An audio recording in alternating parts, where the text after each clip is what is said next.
A primeira igreja bíblica de Araçatuba posta este vídeo para a edificação das pessoas que assistem, mas incentivamos você a sempre frequentar e participar do culto e ministérios em sua igreja local, seguindo a ordem de Hebreus 10, 25, que diz: "Não deixemos de congregar, como é costume de alguns. Antes, admoestamo-nos uns aos outros, tanto mais quanto vedes que vai se aproximando aquele dia."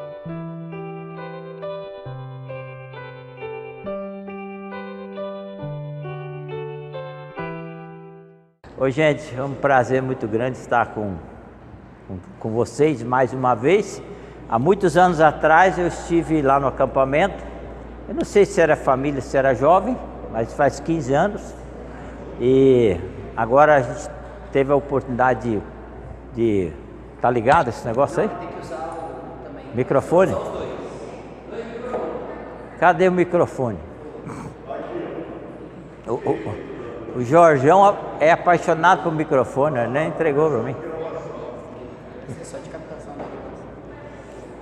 Falou então. Então nós estamos aqui, é um prazer para nós podemos compartilhar com vocês algumas experiências que a gente tem já ao longo dos 46 anos de ministério, né? E também já 45 anos de casado. Vamos fazer dia 24 de fevereiro, 45 anos de casado. E olha, minha esposa é muito feliz de ter casado comigo. Ela que fala. Não, ela que fala, né? Mas eu gostaria de nessa manhã compartilhar com vocês. Nós vamos fazer só um intervalo assim, de levantar e esticar o braço, que o nosso período vai ser mais curto do que o normal, certo? Então a gente vai condensar um pouquinho. Porque afinal de contas está todo mundo cansado na noite de carnaval, né? Todo mundo pulando. Não? Não pulou não? Ainda bem. Brincadeira. Então eu gostaria de compartilhar com vocês o primeiro slide, por favor, pode colocar lá. Esse é o tema geral, né, que eu trato, mas pode passar. Ver se funciona esse negócio aí. Sabe que esse negócio de passa outro slide.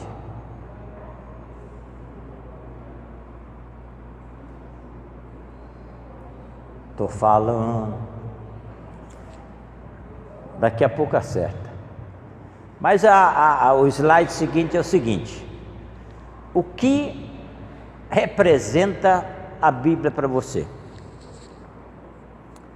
Que a gente tem que começar, né?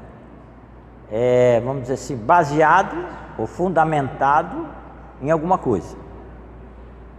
A minha vida e o meu ministério eu procuro fundamentar na palavra de Deus, né? Então, o que representa a Bíblia para você? É vocês que vão falar. O que representa a Bíblia para você? Oi?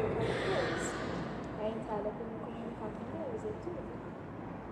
É o meio pelo qual você se comunica com Deus, né?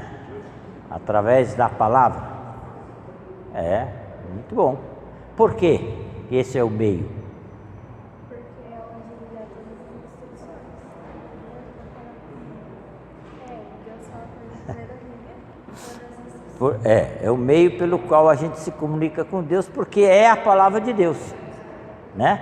Se ela foi escrita por quem? Homens inspirados por Deus, né? Onde fala isso? Onde fala? Pedro?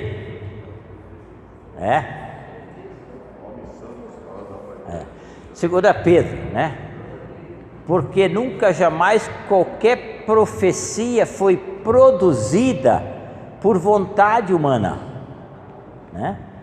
Não é uma novela que o homem escreveu. A própria psicologia, fazendo um estudo de inspiração, chegou à conclusão seguinte, que um livro, ele é inspirado de dentro para fora. A Bíblia é o contrário, é inspirada de fora para dentro. né? Porque foi Deus quem inspirou os homens. Os homens apenas foram um instrumento que Deus usou. Dentro da criação de Deus, o homem é o mais, né, inteligente. Mais inteligente. Então é óbvio que Deus iria usar o mais inteligente, que foi criado à imagem e semelhança dele. Então, homens falaram da parte de Deus, movidos, controlados, né, pelo Espírito Santo. Nenhuma palavra vem de particular ilustração, mas homens falaram da parte de Deus, movidos, controlados pelo Espírito Santo. O Espírito Santo é Deus? É Deus, né?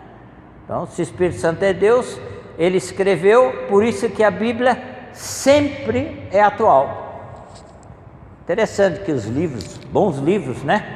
Científicos inclusive, é uma questão de 5 anos. Eles passam a ser ultrapassados, porque a coisa mudou tanto que não pode se mais aplicar, né? Eu acho interessante, né? Uma hora você não pode comer ovo porque faz mal para o colesterol. Aí outra hora pode comer ovo à vontade porque não faz mal. É engraçado isso aí, né? Eles mudam, cada hora é um jeito. A Bíblia não pode tomar café, não pode tomar isso, não pode tomar aquilo. Agora tem uma doença aí, como é que chama? Eu esqueci o negócio, não pode comer pão, não pode comer isso. Tem uma... glúten. Eita, meu pai do céu, né? Na minha infância nem sabia o que era isso, né? Era capaz de entender como glutão, né? Comia tudo. Mas a grande verdade é que as coisas mudam muito rapidamente, mas a palavra de Deus permanece o quê? Para sempre, eterna. Uma característica muito especial da palavra, Hebreus 4:12, que fala: a palavra de Deus é o quê? Ela é viva, né? Ela é viva.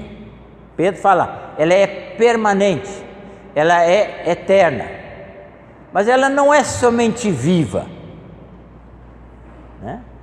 Não é somente viva, ela é eficaz. Eu gosto muito dessa palavrinha, eficaz. A palavra eficaz significa o seguinte, que ela tem poder de reação. Um elemento químico eficaz, quando entra em contato com outro elemento, ele se transforma num terceiro elemento. Então a palavra de Deus, ela é eficaz, ela é mais penetrante do que espada alguma de 2 gumes, ela é apta para dividir alma e espírito, juntas e medulas, e discernir os pensamentos e propósitos do coração. Pensamentos são informações que você tem aqui nessa cachola. E essa cachola aí é muito mais capaz do que você imagina. Ninguém vai poder chegar perante Deus e falar assim: eu não era capaz. Eu não entendo nada de tecnologia, de celular, nem nada dessas coisas. Mas 1 terabyte, tem gente que sabe o que é terabyte, né? 1 terabyte equivale, só para ter uma ideia, a capacidade de 1 terabyte é de gravar mais ou menos 1 milhão de músicas.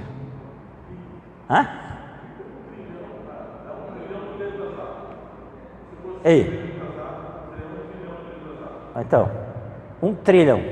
O seu cérebro equivale a 4 terabytes. Entendeu? Então você chegar perante Deus e falar assim: não, eu não consigo decorar nenhum versículo.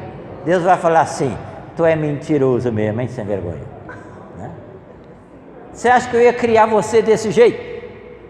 Larga de ser preguiçoso, rapaz. Sabe quantos versículos tem a Bíblia? Quantos? Não tem. 31.104. 31.104. Se você decorar 2 versículos por dia, em 45 anos você decorou a Bíblia toda.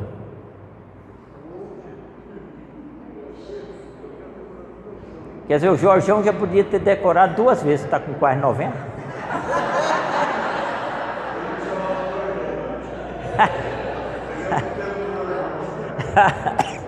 Mas a nossa capacidade, ela é ilimitada num certo sentido.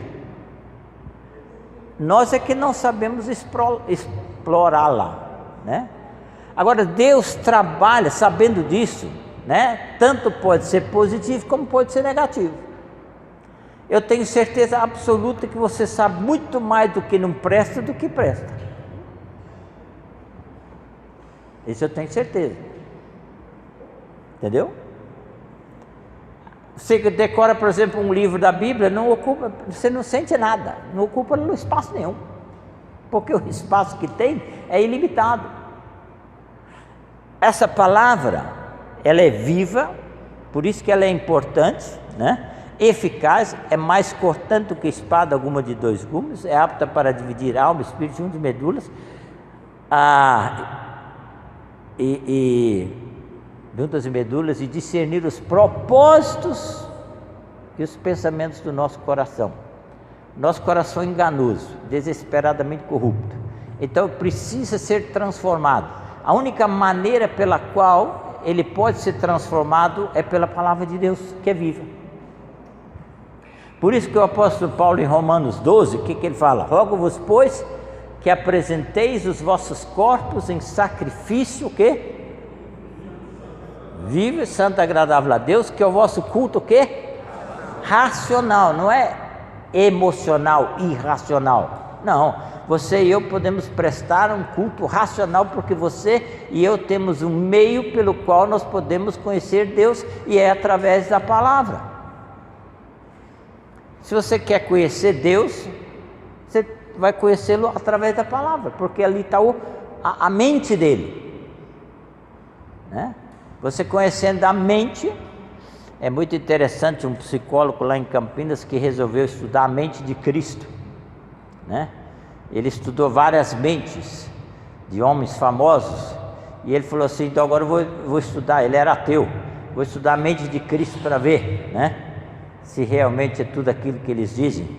Aí ele estudou os 4 evangelhos, estudou profundamente, se converteu, né, lendo os evangelhos, e chegou à seguinte conclusão: a mente de Cristo é tão acima da nossa mente que nenhum homem pode estudá-la. Ela está muito além da nossa capacidade. É, exatamente, está mesmo. Ele é que prescruta o nosso coração. E Paulo fala assim, é o culto racional: e não vos conformeis o quê? Com este mundo, mas transformai-vos pela renovação do vosso entendimento, para que experimenteis qual seja a boa, agradável e perfeita vontade de Deus,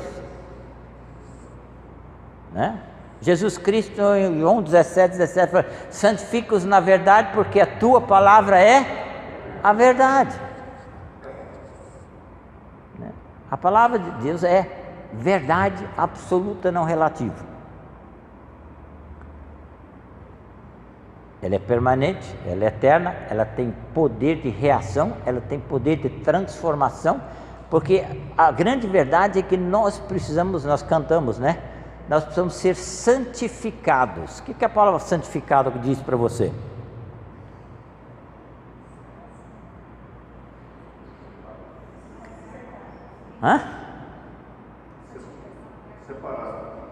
Separado de quê e para quê?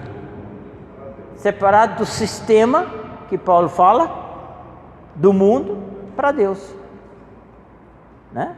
Essa é a ideia.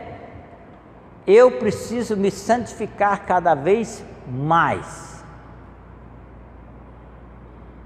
E se Deus fala que eu devo me santificar, sede santo como é santo o vosso Pai que está no céu, em toda a vossa maneira de viver. Ora, se ele diz que eu devo me santificar, é porque tem meios pelos quais eu posso ser santificado. O grande desafio do Espírito Santo na nossa vida é nos tornar cada vez mais parecidos com Cristo. De que maneira? Transformando a nossa mente. Aí você vai ver muitos versículos que dizem como que a gente deve viver, né? Por exemplo, longe de vós toda ira, toda cólera, toda malícia, né? Não mintais uns aos outros, e assim por diante. Tem N coisas que são características do mundo, mas que não devem fazer parte do nosso caráter. E o Espírito Santo, ele tem esse ministério na minha vida, na sua vida, na vida da igreja, e de tornar-nos cada vez mais parecidos com Cristo na maneira de agir, de pensar, de reagir, né? Então é um grande desafio. O que representa a Bíblia para você? O que representa a Bíblia para mim? O que ela deve representar? Ela deve representar a palavra de Deus, a verdade absoluta e o meio pelo qual eu posso ser transformado dia após dia, tornando-me mais parecido com Deus na minha maneira de viver. Tem de vós o mesmo quê? Sentimento que houve em quem? Esse versículo é interessante. O que mais fala? Ele subsistindo em forma de Deus, não julgou como usurpação o ser igual a Deus, antes a si mesmo fez o quê? Ele se esvaziou, assumiu a forma de servo, tornou-se em semelhança de homem, reconhecido em figura humana, e se humilhou até a morte, morte de cruz. Esse caminho, você e eu temos que fazer ele da maneira inversa. Por que Jesus Cristo se esvaziou? Ele se esvaziou de quê?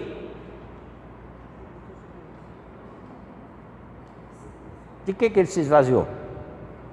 Porque ele não poderia vir a este mundo como Deus, com toda a glória dele. Lembra quando Moisés subiu lá na montanha? E quando ele desceu, ele teve que usar o quê? Um véu. Porque a glória, o brilho era tão grande que as pessoas não podiam olhar para ele. Então não tinha como Deus conviver nesse mundo com o homem com toda a sua glória. Ele se esvaziou, ele se tornou servo, né? Ele foi reconhecido em figura humana, né? E ele se humilhou até a morte, morte de cruz. Você quer se tornar parecido com Cristo? Faça o caminho inverso. Você tem que se humilhar, reconhecer, por exemplo, a Bíblia como autoridade máxima na sua vida, reconhecer Deus como autoridade máxima na sua vida. Aí você vai se tornar servo, como Jesus falou: eu não vim para ser servido, eu vim para servir. Em se tornando servo, você vai se esvaziar cada dia. Paulo fala: fazei morrer a vossa natureza o quê? A vossa natureza terrena, né?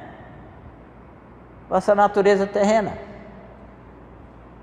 Importa, quando João Batista viu a Jesus, né? Ele diz: eis o Cordeiro de Deus que tira o pecado do mundo.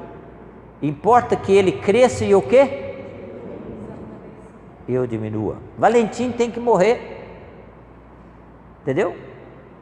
Valentim tem que morrer todo dia para esse mundo, para poder deixar transparecer na minha vida quem? Cristo. Paulo fala: não, já não sou eu mais quem vivo, mas Cristo vive em mim, né? E o viver que agora eu tenho, eu vivo pela fé. Muito lindo esse versículo.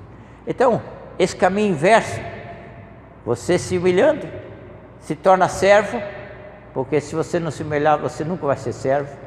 Se você se torna servo, você tem capacidade de se esvaziar e manifestar a glória de Cristo aqui nesse mundo. Então a palavra de Deus, ela tem esse objetivo de tornar você e a mim cada vez mais parecido com Deus. Ora, para isso eu tenho que trabalhar. Eu gosto muito do Salmo 119. Eu estou tentando decorar já faz 2 anos. Tem 176 versículos, né? Eu já tenho bastante decorado. né? Mas ele é um salmo lindo, lindo, lindo. E ele é um pouco difícil de ser decorado. Mas eu separei só alguns versículos daquilo que o salmo representava para os seus escritores. O autor é o Espírito Santo. Os vasos foram vários, né? Não vamos destacar. Mas o versículo 14 diz assim: mais me regozijo com teus testemunhos do que com todas as riquezas. A gente procura sempre prazer, né? A grande verdade é, os homens procuram prazer, realização, e não sabem que o prazer maior, a realização maior, está em Deus e consequentemente na palavra dele. Veja só o que diz mais, versículo 16: terei prazer nos teus decretos, não me esquecerei da tua palavra. Desvenda os meus olhos para que eu contemple as maravilhas da tua lei. Ora, se diz que tem maravilhas, porque tem. Com efeito, os teus testemunhos são o meu prazer, são os meus conselheiros. Guia-me pela vereda dos teus mandamentos, pois nela me comprazo. Terei prazer nos teus mandamentos, os quais eu amo. Os teus decretos são motivos dos meus cânticos na casa da minha peregrinação. Levanto-me à meia-noite para te dar graças por causa dos teus juízos. Baixe sobre mim as tuas misericórdias para que eu viva, pois na tua lei está o meu prazer. Versículo 77. 92. Não fosse a tua lei ter sido meu prazer, há muito eu já teria sido consumido na minha angústia, perecido na minha angústia. 111. Os teus testemunhos recebi-os por legado perpétuo, pois me constitui o prazer do coração. Suspiro, Senhor, por tua salvação, a tua lei é todo o meu prazer. Amo os teus mandamentos mais do que o ouro refinado. Então veja, para o salmista aqui, o que significa a palavra dele? A palavra de Deus para ele? Tudo. A total realização, né? A plena satisfação. O versículo, tem um versículo lá 104, se não me engano, que a palavra é mais doce do que o mel. Não, a tua palavra, alguém pode ler o 104, acho que é o 104.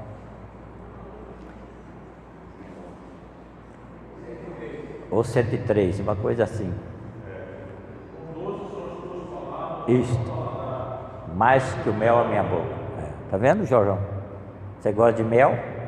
Mas mais do que o mel é a palavra dele, né? Lâmpada para os meus pés é a tua palavra e luz para os meus caminhos. E assim por diante. O Salmo 119 é fantástico. O que representa a Bíblia para você? Essa decisão você que tem que tomar. Se ela não representa nada, então para que você vem na igreja? É a grande verdade, não é verdade? Só para encontrar com os amigos, você pode fazer isso em outros lugares, né? Se ela não representa nada, então chuta o balde. Mas se ela representa, e como representa, certo? E você e eu vamos ser julgados por essa palavra, então cuidado, coloque-a em primeiro lugar na sua vida, no seu casamento, no seu relacionamento familiar, no seu relacionamento com os irmãos e assim por diante.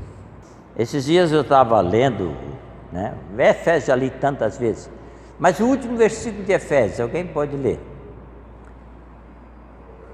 O último versículo de capítulo 6, né, de Efésios, me chamou muito intenso,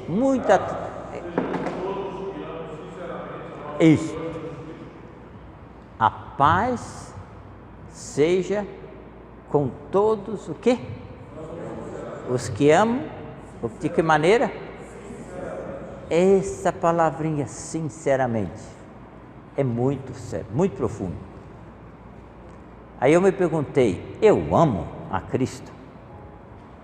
Eu falo que amo, mas se eu não amo a palavra dele, eu não amo a Cristo. Essa é a triste realidade. Entendeu? Se eu não amo a palavra dele, eu não amo a Cristo.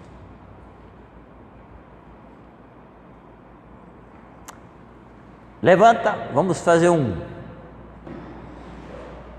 esticar o braço, conversar um pouquinho, pronto, espantar o sono, espantar a preguiça, o cansaço.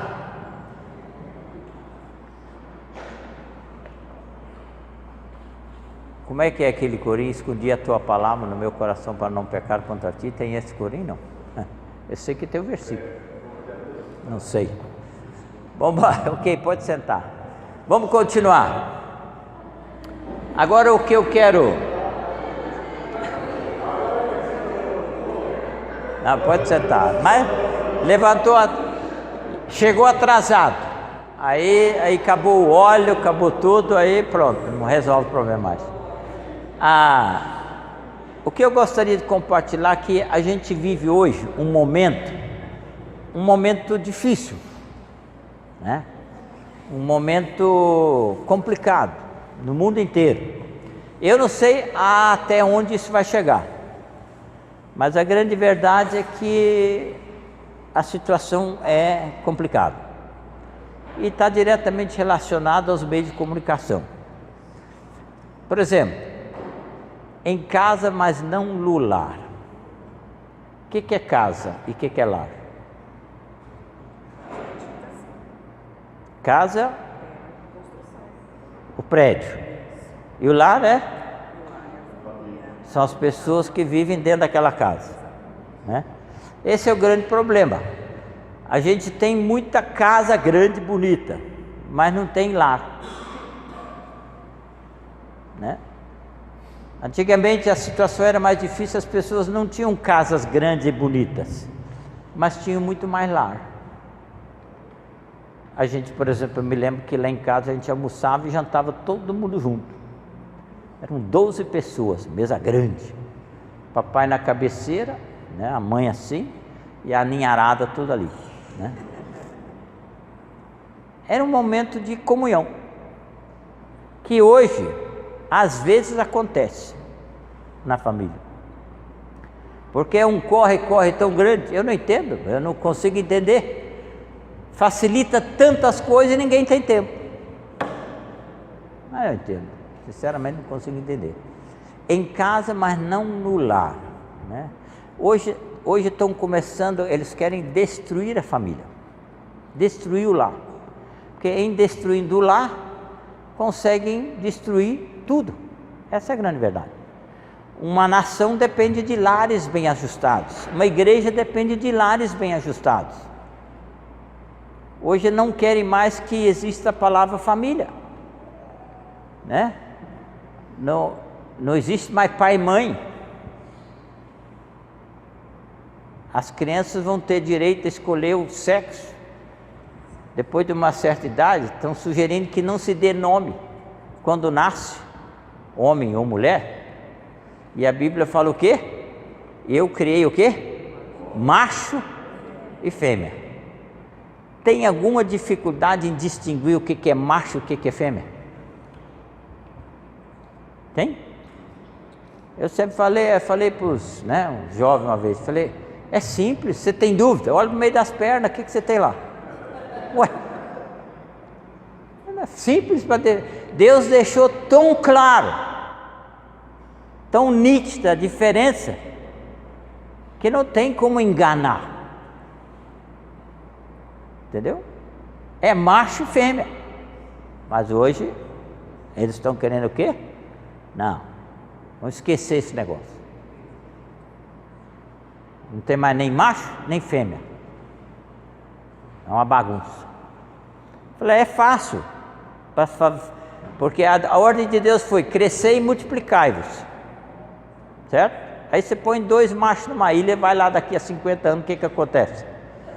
2 velhos cascarentos, né? Ou um mor, né?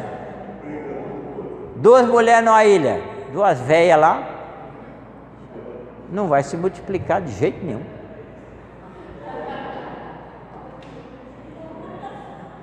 É simples, mas não querem colocar na sua cabeça que o negócio é o seguinte: é justo e correto você escolher o que você quer. Nada de Deus determinar as coisas, nós é que vamos determinar. Aí vai dar no inferno que a gente já começou a viver, mas não vou entrar nesse detalhe.